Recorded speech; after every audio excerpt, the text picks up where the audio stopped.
and welcome to another edition of Not a Collection of Parts. My name is Julian Baker, and I am here to talk about whatever inspires me or what I happen to be interested in on any given particular week. But please let me know, and let me know in the comments or anything else what you're watching in terms of what you want to see and anything I can talk about as we're going on. This week I'm going to be talking about diagnosis, in particular medical diagnosis, and you know who we are as manual and movement therapists. If you're not watching this as a manual movement therapist, then perhaps somebody that goes to see a therapist or has some treatment, but also maybe sometimes you have a diagnosis. And I think of diagnosis as you know, when somebody walks in through the door to see me, it's like I'm unraveling a mystery, if you know what I mean. The clues are obscure, the background is often missing, and the stakes really are high. A lot of people come to see me because, you know, it's the last resort, as it were. So this situation is that we therapists encounter where people perhaps have got a medical diagnosis, they've got a name of a condition as such, and perhaps they've come with help for that or something around that. You know, and it can be anything at all. But it might also be the fact that we haven't got all the details from them. So we're going to look at the challenges involved in how we deal with stuff like this when presented with a diagnosis, and how we can approach treatment, and how we have to consider perhaps some of those diagnoses, if you like, as they come along, and also a little bit of, you know, what happens if the diagnosis is wrong. So the therapist's initial task, I think, is we're just trying to assess their current situation and you know, determine the nature of the problem that they're coming with, and also you know, work out where to start, what their expectation is. There's so many layers to this that when we start off that you know, I could talk for the days about how to deal with expectations and so on and so forth. The object of trying to find a starting point, if you like, is because what I'm trying to do is trying to find a place from which to get good notes, and it's a big subject, and I'll talk about it another time. But taking notes is the only way that you have of finding out how good you are as a therapist. Nothing else really counts. So, as I said, it is a big subject for another time. Medical diagnosis is a tricky one. So, for a doctor, you know, it can be deciphering a code. It's that Sherlock Holmes thing, and sometimes it's really clear, and sometimes, you know, you've got to have tests, and we've got to interpret the tests, and then, you know, even then it's not always clear as to what's going on. So the influence of so many things, there's an influence of so many factors involved. I was just looking this week at some of these things. So a really interesting one here that I've come up with that I found is depression and insomnia in cancer prevalence. You know, so risk factors. So somebody that has cancer, they're diagnosed with cancer. Well, you know, they're not sleeping very well, and there's some depression. Now, did that come about before? Was that present before the diagnosis, or was it as a result afterwards?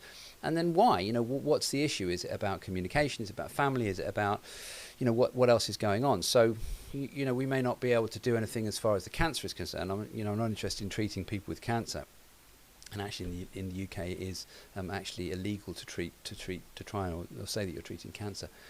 But certainly we can be a sounding board for somebody that's experiencing depressive illnesses, and you know, perhaps help them as far as their sleep is concerned.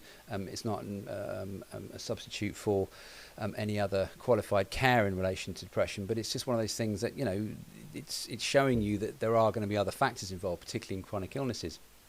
Here's another one.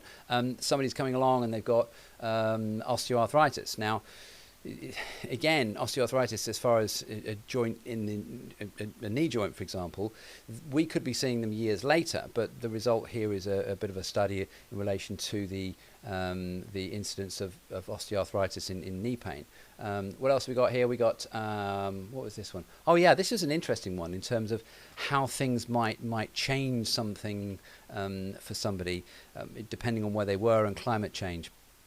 I remember a few years ago, or the climate they live in, even the environment they live in. I remember a few years ago, when I was living in Australia, I was helping somebody do their bathroom, refit their bathroom. We built these panels putting into the wall, and I dropped one on my toe, and I broke my little toe. Now, it's not a life-threatening injury, and I went to the hospital, of course, and they looked at the doctor, said to me, right, okay, you're 2 weeks off your feet. You cannot stand on your feet. You have to elevate your feet for 2 weeks. I'm like, 2 weeks? And everybody's like, 2 weeks for a little broken toe? Aren't you milking it a little bit? Well, the reason being was that, where I was living up in Townsville, it was the tropics, and it was a compound fracture, so I'd broken the skin on the toe, and if infection got into that broken skin, well, just by itself it wouldn't be a problem, but it gets into that bone, and you're 10 days away from having your leg amputated. The infection just rampages through it in terms of the tropics because of the environment that you're living in. So, environmental impacts. These are the changes that we have, or, the environments that we have that will impact on any diagnosis. So the limitations of diagnosis and somebody bringing us a named disease are also the fact that sometimes there's an attitudinal problem, and it comes from our system of medicine, whereby there is the idea that you get diagnosed, you take the signs and the symptoms, that's what the definition of diagnosis is, it's signs and symptoms, establish the name of the disease or the dysfunction, and then work out what the treatment's going to be. And so therefore it's kind of a fixing thing, and people have the idea that there is something wrong, and so therefore it should get fixed. And this is what the problem that we have all over the Western world. And we see this as therapists. Somebody waits until they've got a back pain or a problem, and then they address it. Like, come to me, I've got a back pain or a shoulder pain or neck pain. Can you fix it? And it's an extension of that system. And within the field of complementary medicine, I don't think it's necessarily very helpful, but it's understandable. While everything's going fine, we don't seek problems. We don't do the same with other things. We do have the idea that, right, your car is due for a service. So you take your car in, you have it serviced. Is the car broken down? No, you don't wait until it breaks down before you service it or put oil on it or whatever else. So, but we do that with ourselves. We tend not to think about taking care of ourselves to prevent things coming up in the future. And this is where I've heard this a kind of approach being described as being like from doctors, where like you're walking along a riverbank and you see somebody drowning, and you jump in and you pull them out and you resuscitate them and you get them out and they send them on their way, and you're about to go on your way again, and somebody else is in the river and they're drowning, and so you jump in and you save them and you do it all over again, and the same thing again and again and again and again. And you're so busy jumping into the river and dragging people out that you haven't got time to go upstream and work out why they're falling in the first place. We know from so many different studies that a pound spent on prevention as far as medicine is concerned, particularly in mental health. They discovered this they proved this in Scotland. I think it was £1 spent on mental health prevention, dealing with mental health issues, saves £6. That's a huge saving. But of course, the saving is down the track. In terms of 4-year terms of politics, it's just not spent. We don't have that money now, and so therefore, we don't spend it, and we reap the consequences in the future. And we can look at that from everything from climate change to concrete in schools and goodness knows what else. So we don't have necessarily within our medical system the resources to be able to look at why people are falling in the river, as it were. But that doesn't mean to say that we have to adopt that same principle, and I think this is the issue that we have. Just a quick interjection here. It would really, really help me if you would consider becoming one of my Patreon supporters. Just £5 a month. That's the only tier I've got. There's nothing else. There's some extra stuff I put up on there on a reasonably regular basis every week or so. I'll put a picture or a short video up there to give you some extra content, so there's a bit of value in that. If you're on social media, please hit a like and subscribe button. I cannot tell you the help that gives me to do that, and it's incredibly valuable. So thanks very much. I'll let you get back to whatever I was rambling about. People want to be fixed. That's the bottom line, and not everything can be fixed. And sometimes even the things that can be fixed will have an implication. So we want to know whether the thing that I do, whether I do Bowen or something else, can cure them, and we just don't know. And actually, if medicine was honest, then it would say the same thing. You know, like you turn up to accident emergency with a splinter in your finger, there's a 99.9% chance that, you know, somebody's going to take a needle and dig the splinter out and off you go.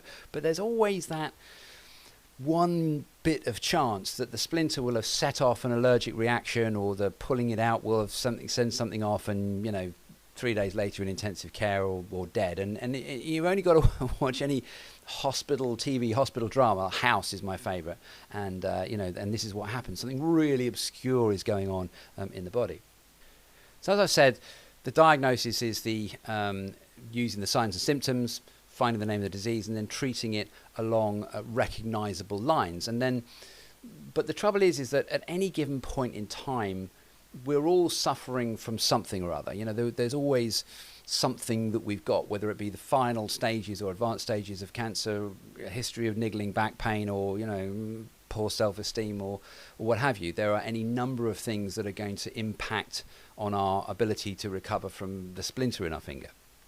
So we talk about in this series the body not being a collection of parts, but the thing that we call ourselves is most certainly a collection of symptoms. It's not just, there's never just going to be one symptom.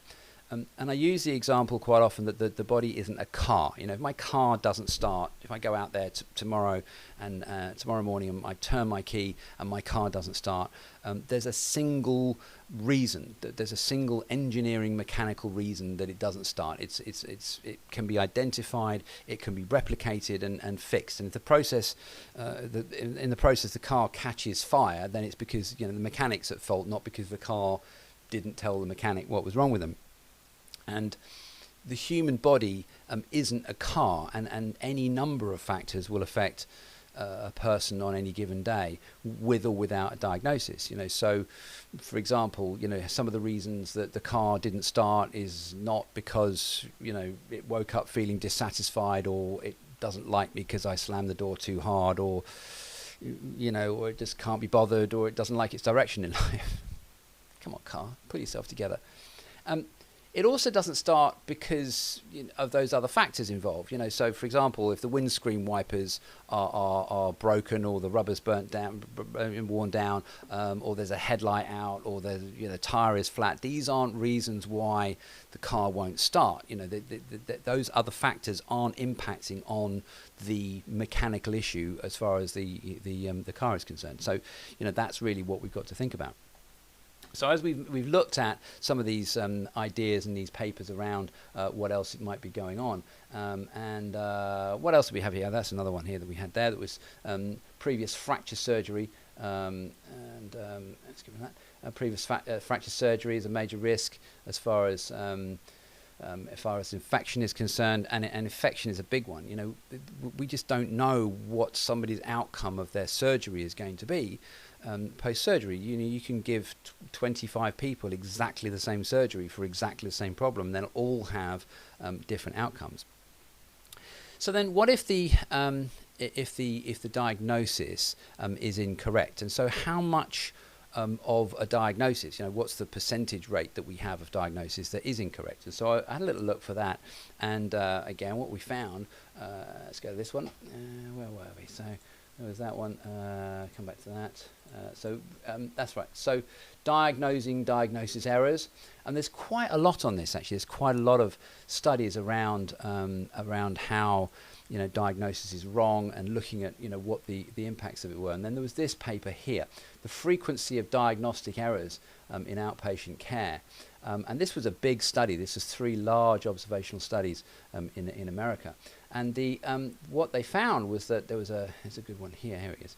Let me just highlight this here. That approximately 12 million adults every year, combined estimates from 3 studies yield a rate of outpatient diagnostic errors of 5%.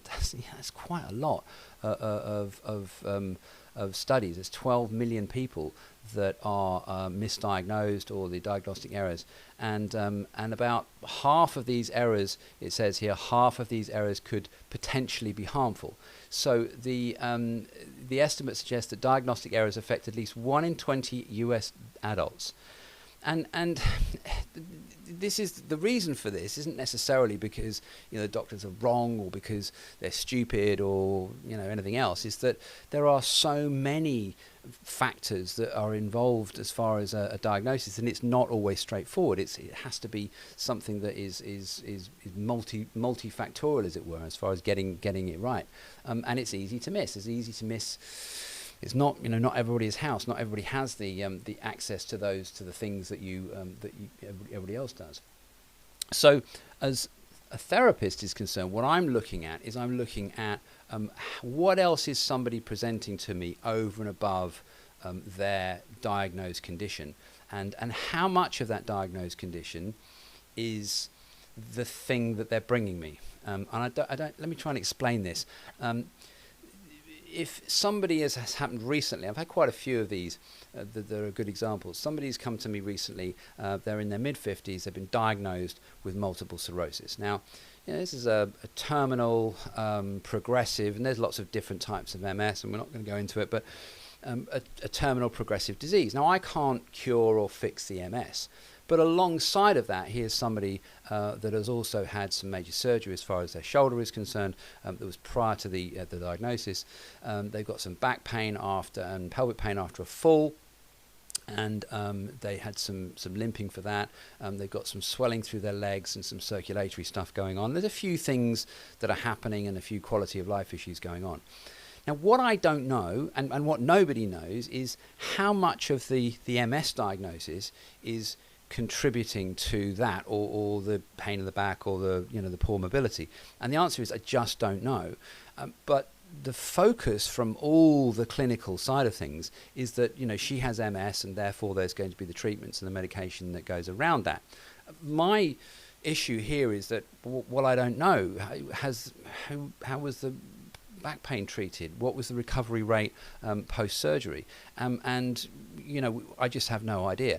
So my assumption is therefore that somebody is coming to me with this diagnosis. That's fine. Let's consider that, put that to one side, and ask some questions around that. But then also look at, what else can they do? What else are they capable of doing? So I will give that assessment on the basis of how much movement have they got, what's their range, what are they capable of doing, what do they want to do, what's their expectation, and we work from there. Can they get up and take 5 steps? The answer is yes. Well, let's get them doing that. Let's get them with some treatment that reduces that pain, maybe helping sleeping them sleep better, and increase the circulation, get them feeling a little bit more confident about moving. Have a little look at anything else that's come in as far as the back is concerned. What can I look at that's within my range and my experience? And guess what? In a short order time later, what we find is that this person is saying, yes, I can do that. Yes, I want to do that. They've taken those steps, and their quality of life, the feeling that they have is so much better about themselves, irrespective of the condition. Has the MS gone away? Of course it hasn't gone away. Insert name of condition here. That's not what we're dealing with. What we're dealing with is the fact that over this period of time, this person could be saying their deterioration is marked or accelerated because of the MS. And I'm not necessarily saying that it hasn't, but I'm saying it doesn't appear to be that's a reasonable assumption that this person actually hasn't had the care, the treatment, the movement input that they might have done to help them overcome the injuries that they had before. So once the MS diagnosis kicks in, that's it. That's the whole focus. So it's not that we are ignoring the story, but we are wanting to get the complete picture. The body is not a collection of parts, but it is a collection of symptoms that affect us as a whole. I don't want anybody to think for a minute that I'm saying that I'm invalidating the diagnosis, or that it doesn't matter. That's not what I'm saying at all. But they've got the specialist to deal with that. And sometimes my job is to find out how somebody evaluates themselves. What kind of relationship do they have with their pain or their condition? And that may sound a bit wafty, but sometimes how can I put this? Sometimes our response to pain or personal dysfunction is we just want to get rid of it. We just want it fixed. We just want it, to be gone. And we use language around this that is that represents an enemy, an external force, and we say somebody lost their battle with cancer, and we need to defeat the pain or the disease, overcome it, and get rid of it, and that it's win or lose. Now, I'm not saying somebody should give in or accept inevitabilities. That's not what I'm saying. It's just that not all battles are won or lost. Sometimes there's an uneasy truce, if you like, and then compromise. There's a negotiation. There's a redefining of relationships, if you like, and it's those that will bring hostilities to an end. Court battles. Most court battles don't end in court. They end up with having a discussion, coming to an agreement, because nobody wants to go to that battle. So once we understand that the pain, the headache, whatever it is part of us. Our first response to a headache is react in opposition to it. Oh my God, my head hurts. Let's grab an aspirin and let's try and get rid of it. And it's a natural response. We all do it. But who wants a headache, right? But an aspirin doesn't kick in straight away. In the time it takes, we have a choice. We can be racked with pain and suffer and experience that, or we can notice it. And what do I mean by noticing it? It is just bring your attention to it. Notice it. What does this actually feel like? Sometimes we're so tensed up trying to deal with this pain that we don't really notice anything about it. When was the last time you had the pain? What kind of pain is it? What emotion does it bring up? How do you feel emotionally about it? Is it scary? Is there a behavior that you have that goes along with this? Is it something that makes you tense anywhere else? Is there any other way that you feel uncomfortable?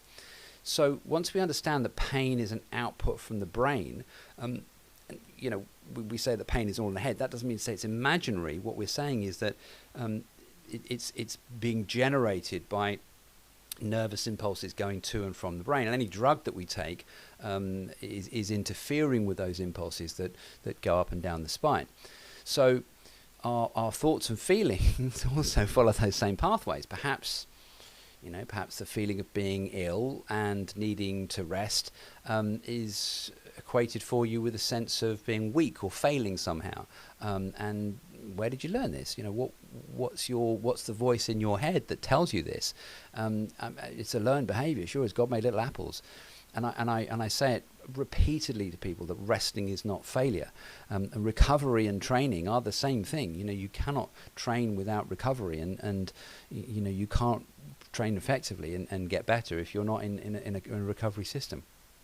So noticing things changes things. This is the basis of physics. We notice when particles are observed, they change their behavior. They change the way that they travel.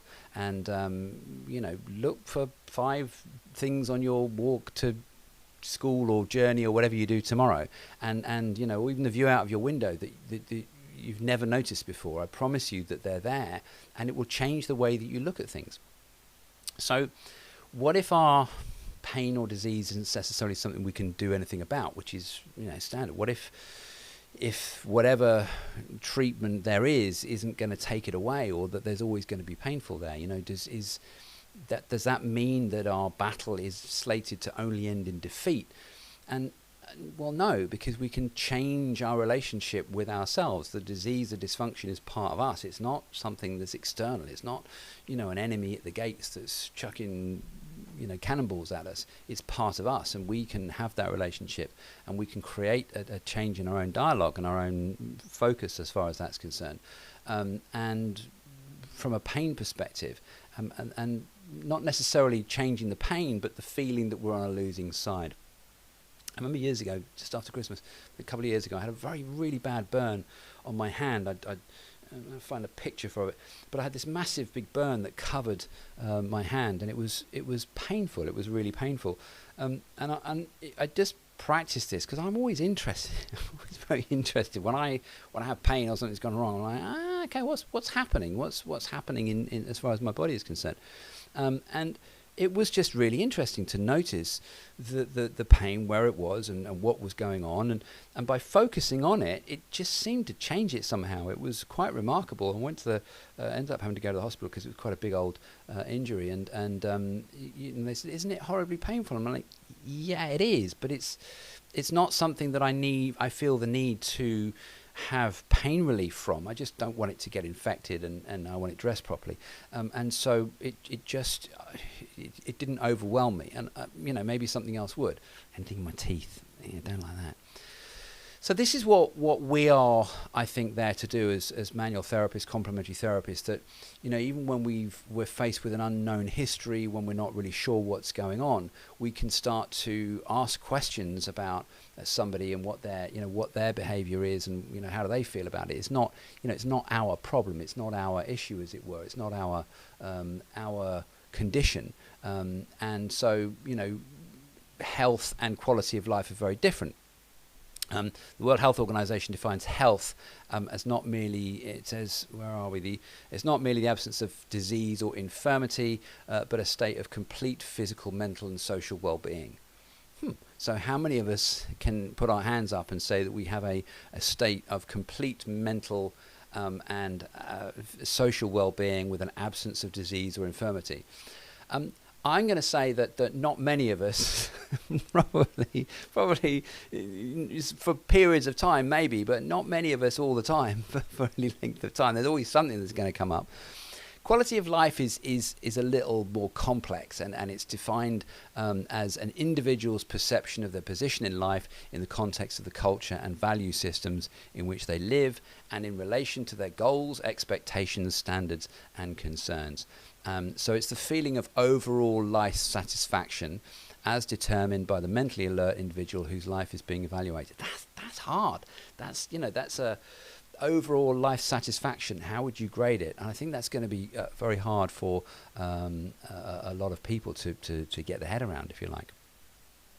So I just wanted to sort of raise that subject a little bit this week about diagnosis, because it's one of those things that keeps coming up, and it's one of those things that, I deal with a lot of people who are have chronic conditions, and they will always have those chronic conditions. But what my aim is to try and help people to sort of to deal with them, work with them, change their own behaviours and their own view, also increase their range of movement. That's the main thing. And decrease pain, of course. Sometimes that obviously that's a big goal, but really the thing is, a lot of the time is to notice changes, and half my job is saying to people that, look where you were 6 months ago.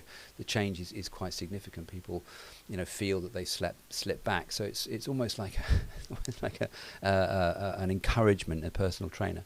So it's focusing on one step at a time, noticing the changes.